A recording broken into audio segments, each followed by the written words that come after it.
The dinner plate shattered against the wall 6 inches from Sally's head. "You're 28 years old," her mother screamed, her face crimson. What kind of daughter abandons her family? Sally stood frozen in the doorway of her childhood bedroom, her single suitcase gripping her sweating palm. Through the window behind her mother, she could see the moving truck idling in the driveway. Her escape route, her betrayal, depending on who you asked. "I'm not abandoning anyone," Sally said quietly. "I'm moving 20 minutes away. Might as well be 20 countries." Her father appeared in the hallway, his voice a thunderclap. "After everything we've done for you, fed you, clothed you, paid for your education, I've been paying rent here for 6 years," Sally interrupted, surprised by the steadiness in her voice. "And covering the utilities for 3. Her brother Marcus emerged from his room right on cue. At 32, he'd never left home, never held a job for more than 6 months, and never missed an opportunity to remind Sally of her obligations. "This is so typical of you. Always thinking about yourself. What about mom's blood pressure? What about dad's heart condition?" Sally had heard these refrains her entire life. Her achievements had always been met with resentment rather than celebration. When she'd graduated summa cum laude, her mother had complained about the cost of the ceremony. When she'd gotten promoted to senior accountant,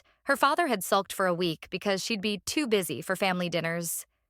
When she'd started seeing a therapist last year, Marcus had called it selfish navel-gazing. The therapist, Dr. Chen, had been the one to finally name what Sally had always felt but never understood. She was living in an emotionally abusive household. "I love you all," Sally said now, her hand trembling on the suitcase handle. "But I need to live my own life." "Love?" Her mother's laugh was bitter. "You don't know the meaning of the word. Real love is sacrifice. Real love is staying." Sally took a deep breath, remembering Dr. Chen's words. "Their anger is not your responsibility. Their happiness is not your responsibility. You are allowed to choose yourself." "Goodbye," Sally said, and walked out. The first month in her studio apartment was the hardest. Her phone buzzed constantly with messages. Her mother's guilt trips. Her father's demands that she come home and apologize. Marcus's accusations that she was tearing the family apart. She blocked their numbers after the first week, when her mother had called 37 times in a single day. The silence that followed felt like drowning. Sally would wake at 3 a.m. in her new bedroom, panic clawing at her chest. What if something really did happen to her parents? What if she was the terrible daughter they'd always said she was? What if freedom was just another word for loneliness? But then morning would come. She'd make coffee in her own kitchen, exactly the way she liked it. Strong, with oat milk. Something her father had always called ridiculous. She'd sit by her window and watch the sunrise without anyone yelling at her to make breakfast for everyone else. She'd go to work and come home to peace. Slowly, impossibly, the guilt began to lift. 6 months later, Sally joined a pottery class on a whim.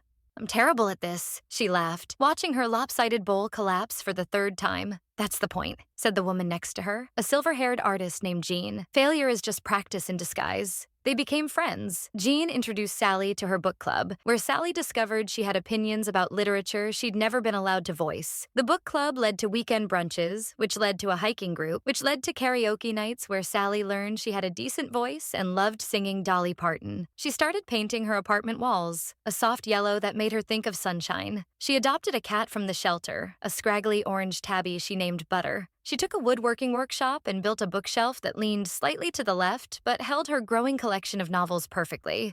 One evening, nearly a year after she'd left, Sally sat on her small balcony with Butter purring in her lap. Her phone rang, an unknown number. She almost didn't answer. "Sally?" It was Marcus, his voice uncertain. "Can we talk?" Her first instinct was to hang up, but something made her stay on the line. "I'm in therapy now," Marcus said quietly. "Dr. Chen, actually. You left her number in your old room. I wanted to apologize for everything." Sally closed her eyes. "Thank you for calling," she said carefully. "But I need you to understand, I'm not coming back. This is my life now." "I know," Marcus said. "I'm not asking you to. I just wanted you to know that you were right about all of it, and I'm sorry it took me so long to see it." They talked for 20 minutes. It wasn't forgiveness, not yet. That would take time if it came at all. But it was acknowledgement. It was a beginning. After they hung up, Sally looked out at her neighborhood, at the life she'd built from scratch. She thought about her pottery class tomorrow, the dinner party Jean was hosting next week, the promotion her boss had mentioned that afternoon. She thought about how she'd learned to sleep through the night without nightmares, how she'd stopped flinching when people raised their voices, how she'd discovered she actually enjoyed her own company. Butter stretched and yawned, his claws kneading her leg gently.